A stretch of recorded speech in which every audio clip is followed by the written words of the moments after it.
Welcome to a Friday at the Owatonna Today Show. It is the 2nd of August already, the last month of summer we're rolling into. Lots of things going on. We thank you for joining us.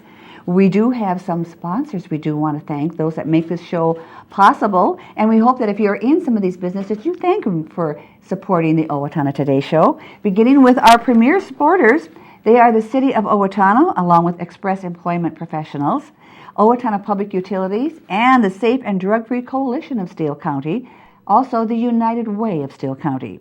Our primary supporters include Amy Swain Hearing Centers, Coda Living Community, and Park Place Senior Living, along with the Little Theater of Owatonna. Many interlude supporters, some of which are Abraham Consulting Technologies, Brenda Bednar Mortgage, Glenn Megger and Tim Thomas of the Brick Megger Funeral Home and the Medford Funeral Home, Brookdale Senior Living, Sterling House, and Clare Bridge of Owatonna, Carlson Branstad and Company, CPAs, ERA Gillespie Real Estate, Fairview Animal Medical Center, Horizon Eye Care Professionals, Clantier & Son Landscaping and Concrete, Napa Auto Service, Owatonna Business Incubator, and the Pizza Ranch of Owatonna. Some other interlude supporters include Perfinium Financial, R&K Electric, Snap Fitness, Steele County Historical Society, the Third Hand Incorporated Video Productions, and TPS Insurance. And we are always looking for more supporters of the show. If you are a business and would like to be an underwriter, for more information, all you need to do is contact our producer, Leanne Alt, at 390-5751.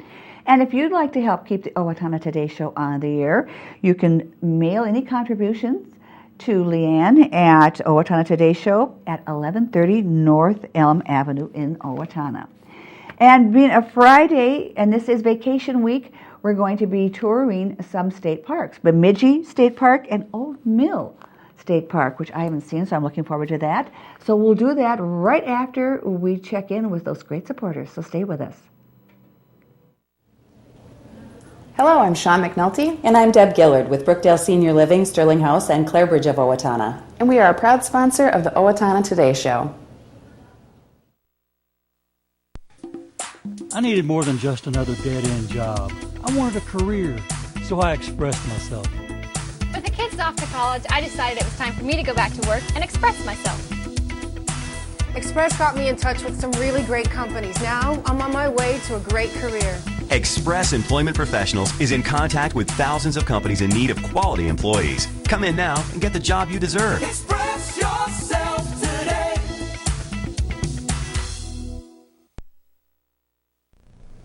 Hi, I'm Dr. Beth Giltfett of Horizon Eye Care Professionals. Eye care you can trust.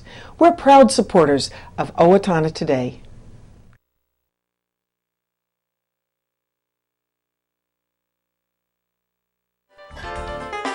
It's Leanne on the go for the Owatonna Today Show, and I'd like to take you on a trip across the state of Minnesota to visit several of Minnesota's 67 state parks. Parks that you probably have not had the opportunity to visit because we are actually headed up to the far northwest corner of the state of Minnesota.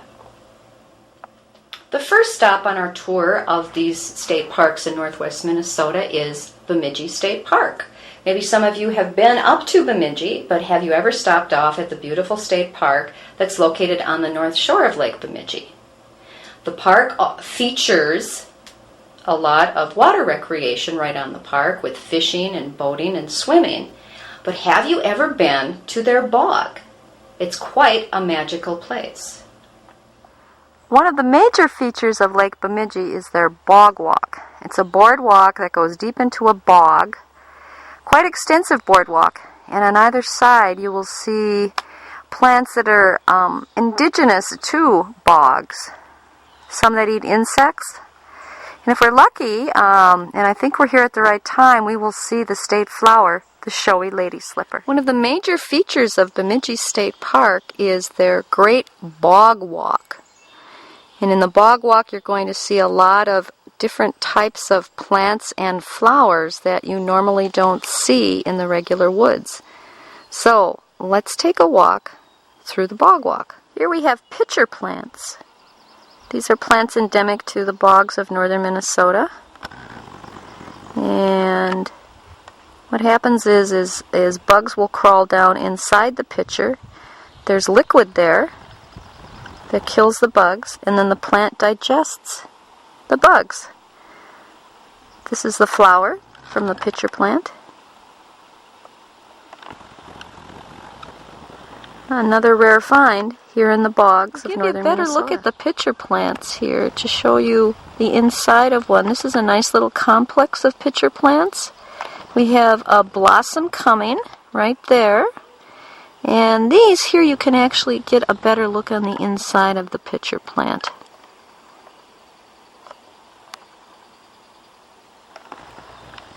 Note the different colors and variations of the pitchers themselves. Here's a better look at the flower from the pitcher plant. This is taken from the front. The one up here then shows a back view.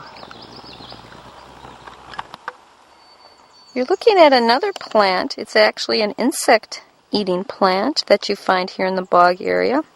These are called sundews.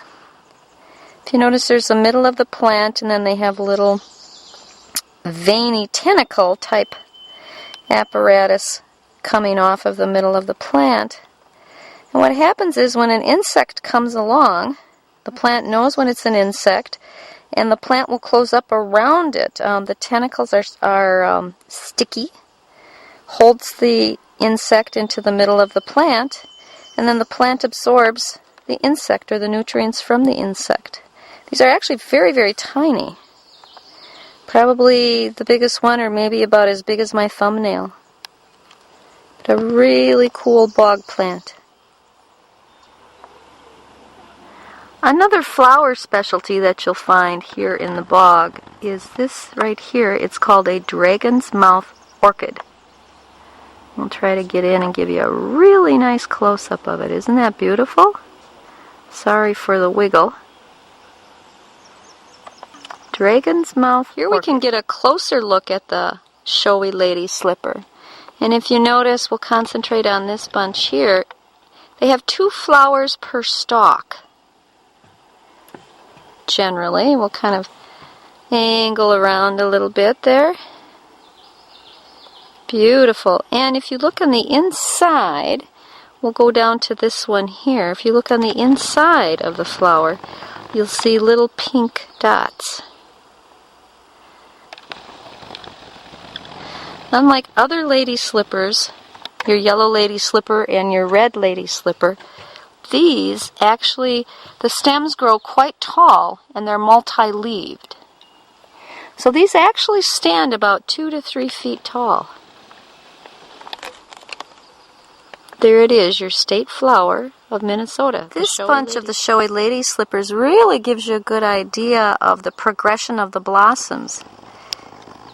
Here we have a blossom that's just barely starting. And then down here, you can see there's more pink that's forming on the bottom there of the blossom. On this one, a little bit more, and actually those top petals are starting to come up so that it ends up looking just like that. Here are more shots of the showy lady slipper, the state flower of Minnesota. And as you see, we have patches all over in this section of the bog. They're absolutely beautiful if you've never seen these before. Nice clusters of them. A real treat. We're looking at some of the water here now. It's actually flowing in from Bog Lake. There's Bog Lake this way. And here's a little inlet that comes farther into the boggy area. This is a flower that you find in abundance up here in northern Minnesota. It's called a bunchberry. Isn't that beautiful? And then towards the end of August, after the flower dies out, the fruit is actually a little bunch of little red berries. And that's how the plant got its name, bunchberry. Another plant that you'll find in the swamps is this type of grass. The ends, when it blooms, it looks like it's cotton. And therefore it's called cotton grass. Really cool. It can grow quite tall. This happens to be a little cluster that's right at the edge of the bog water. This is Big Bog Lake. And eventually, over eons of time, the bog will slowly reclaim this water. Right now the lake ranges from 1.5 to 4 feet deep. And the bog will slowly retreat or proceed forward until you see the farther edge.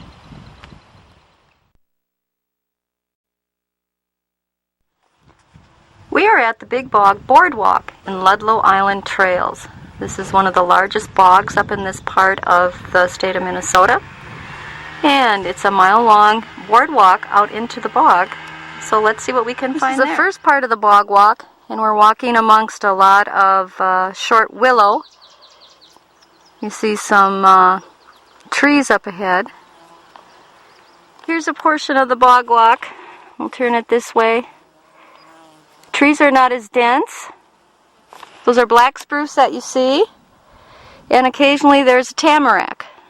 They're able to live in the extremely acidic soil of the bog. This part of the bog shows how back in the turn of the century, 1908 to 1910 or so, Beltrami County wanted to drain the bog and open it up to settlers. And so these big drainage ditches were cut back then, and as you can see, nothing has grown back. The settlement to settle this area was unsuccessful. The peat boggy earth underneath never really totally dried out. But you can see the scars that were made over 100 years ago, and they're still evident here in the bog. We've walked to the end of the Big Bog Trail, out of the black spruce and the tamarack, and this will give you an idea of what the open area of the bog looks like. This big bog is located by Upper Red Lake. And there you see in the distance more black spruce and tamarack trees. It's said that the bog is 50 miles long and 30 miles wide.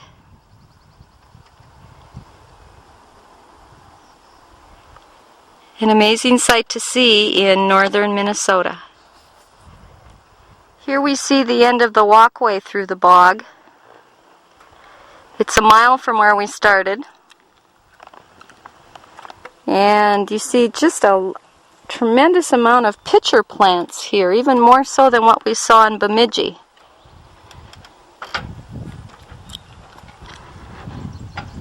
Here's a nice grouping here. Wow, look at that. They're just all over the place.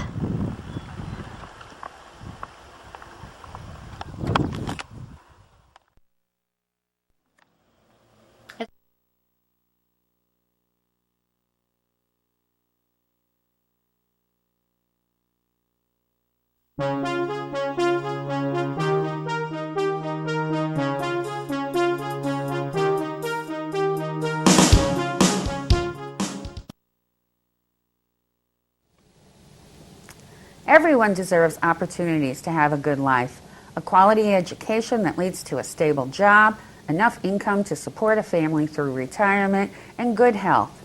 But the reality is, many children fall behind, many families are struggling, and many others are in poor health.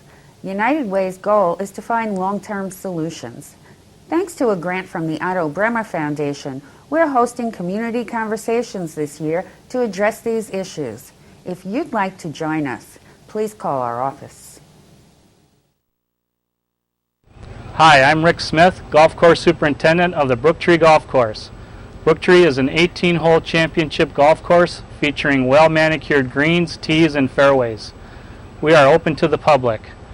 I challenge you to find a better maintained golf course for the money we charge here at Brooktree.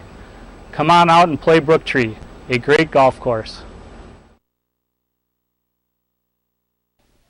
Hi, this is Dr. Amy Swain, and I want everyone to hear better. At Amy Swain Hearing Centers, we offer many different brands of hearing instruments because everyone has a different lifestyle. Let me, Dr. Amy Swain, help you find the best hearing device for your hearing needs at Amy Swain Hearing Centers of Owatonna, Austin, and Waseca. Call 1-800-804-3361 for an appointment today, or visit my website at www.amyswainhearingcenters.com, because you deserve to hear better. Hi, I'm Brenda with the Mortgage Office of Brenda Bednar, aligned with American Mortgage and Equity Consultants, where closings feel right from the beginning. I'm a proud supporter of the Owatonna Today Show.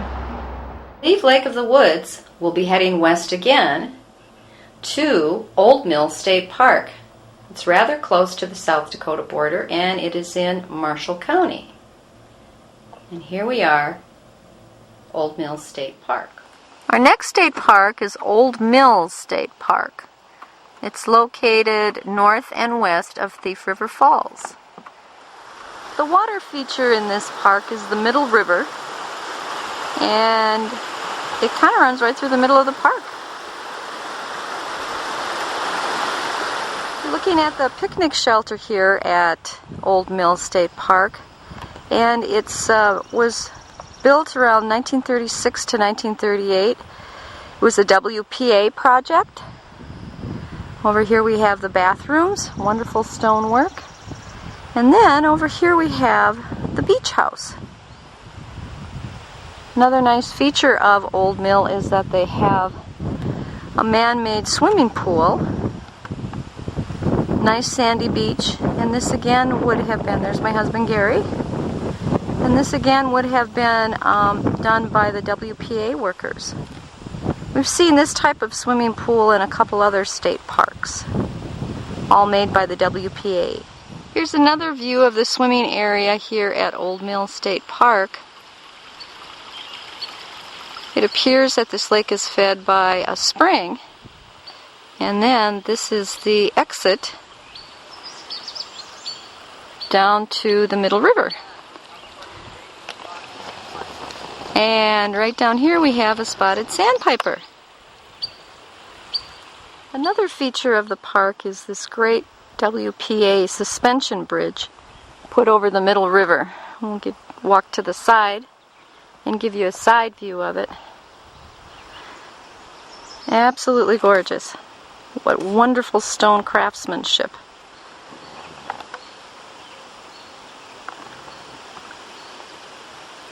One of the major features of the park is that it was on what was once Glacial Lake Agassiz, which was a large freshwater inland glacial lake that covered a large portion of northwestern Minnesota. We're going on the hiking club trail, which actually traverses part of the lake basin. This hike takes us through prairie grasslands that formed after Lake Agassiz dried up. And then also along what we see here are trees called gallery forests, which actually follow the meandering of rivers. Interspersed on the prairie lands are these wonderful orange lilies.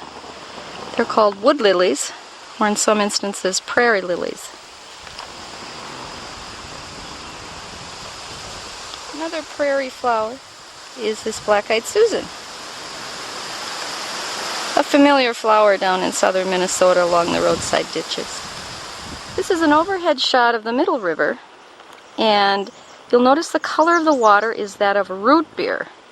The river's not polluted, but the land that this waterway drains is of a somewhat acidic nature, and also probably some iron in the area, and it picks up the colors of these particular landscape that it flows through. So there you have a root beer colored river. It may seem odd to see a stand of pine trees. These are actually Scotch pine here on the edge of the prairie. But the trees you see before you, the seeds were brought by the early settlers from Sweden and planted here. I suppose it was a way to make them feel a little bit more at home.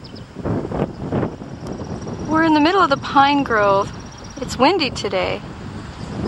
Hopefully you can hear the sound of the wind through the pines. There's no sound quite like it.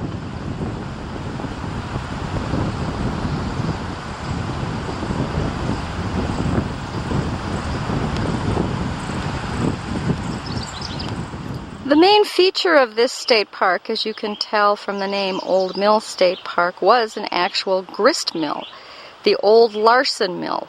Lars Larson homesteaded this portion of the land, and in 1886 built his first version of a mill. Then, back in 1898, the mill was moved to this location, first powered by water and then by steam. Since water proved to be unreliable, the river would flood, there would be low water times when the mill would not be able to be in use. And beyond this Scotch pine, which was actually grown from seeds from the original Scotch pines that Lars and his family planted when they homesteaded this land, is the mill. Do a little bit of walking over here to the right, but this is the Larson Mill. It's actually still in use. The state park runs the steam engine, which is on the inside of that, once a year, and they actually sell the flour that's ground. In Lars's time, they would bring oats, wheat, barley, and grind it into flour to be used in for their food, for their breads and in baking. When the mill was originally built, it was powered by water that you see here from the Middle River. And this little channel right here that you see was actually hand cut by Lars Larson. The building would have been situated right next to the bank of the river, with the big paddle wheel dipping into the water. But you see the land across the way there. Then you see this little channel here, and that was actually hand dug by Lars Larson to form the power to run the grist mill. And here we see more waters of the Middle River. Here are two of the original grinding stones from the water-powered mill. And if you can imagine this, Lars Larson made these stones himself from stones that he found on his homestead. He would take the stones into the river and start grinding on them, and the water would wash away the grindings. But can you imagine doing this? How many hours of work would it take to make one grinding stone? Give you a peek at the inside of the mill. As I said earlier, they now use steam power. This is a steam power engine. And I don't know if you can see, actually they don't have the pulley belts on there. But this is a steam powered engine that they currently use once a year. It's been refurbished. Back, I think the mill actually ended operation in 1936. But here you see the apparatus that's used today to grind the wheat into flour. The path I'm walking down right now was actually a road that the early settlers would use with their oxen carts to bring their harvest of wheat or rye or barley, whatever grain it was. And they would bring this down this road, and you can see here on either side you see ruts, and those were the ruts made by the wooden wheels of the ox cart. And they would come down this way to the mill. Ouch. Sorry, mosquitoes are eating me alive. The final feature on this site is an outdoor blacksmith shop. This is all that's left. There's the stones that were used. We see a wheel. This was used, this outdoor blacksmith shop was set up by Lars Larson's son, also Lars Larson, Lars Larson Jr. And the interesting thing is he would make his own charcoal to power the blacksmith shop. It would take, making charcoal would be about a 6-day process. 3 days to burn the coal underground, or they'd dig a trench, light the logs on fire after they were set on fire. Then they would cover it with straw. They'd have to monitor the making of the charcoal for 3 days to make sure that there was just enough heat, not too much heat. Then they'd let it set for a couple of days and take it out. So it was an extremely labor-intensive process to make the charcoal that would power this outdoor blacksmith shop. Another feature at the mill site is a restored 2-story log house. It's actually not Lars's original one. The original one had to be burned down in the 70s because it was deemed unsafe. This is another settler's cabin that's been restored and then was brought to this site. The logs were marked individually, taken down individually, and then rebuilt log by log. You see back there Pioneer Garden. And here's actually what they would use to plow their fields to break the sod on the prairie. They'd hook that up to an ox, more than likely,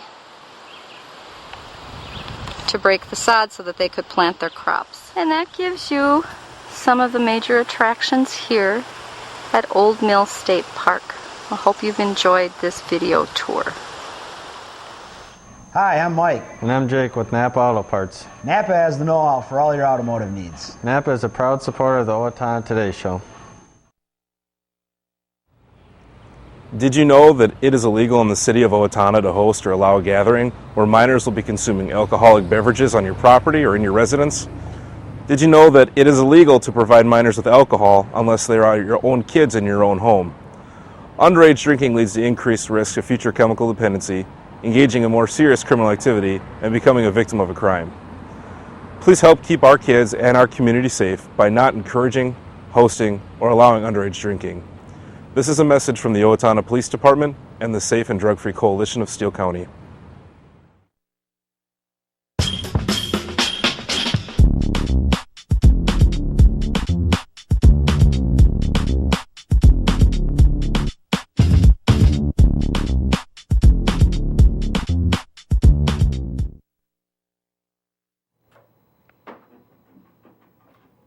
We are back. We hope you enjoyed the trips to the state parks in Minnesota. We do live in a beautiful state, so we should get out there and enjoy it during the summertime while we can. A quick reminder that Parents' Night Out is coming up this Sunday, sponsored by Owatonna Park and Rec, from 4 until 8.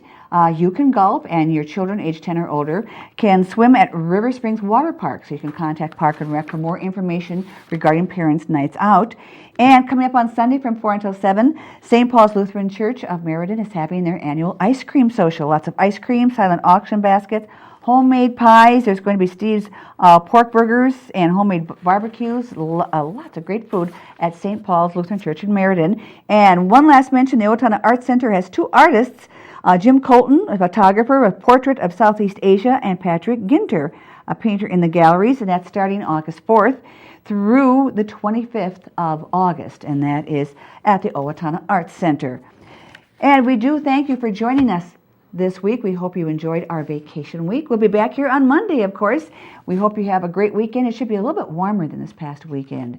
For Leanne Alt, I am Betty Johnson, and this has been the Owatonna Today Show.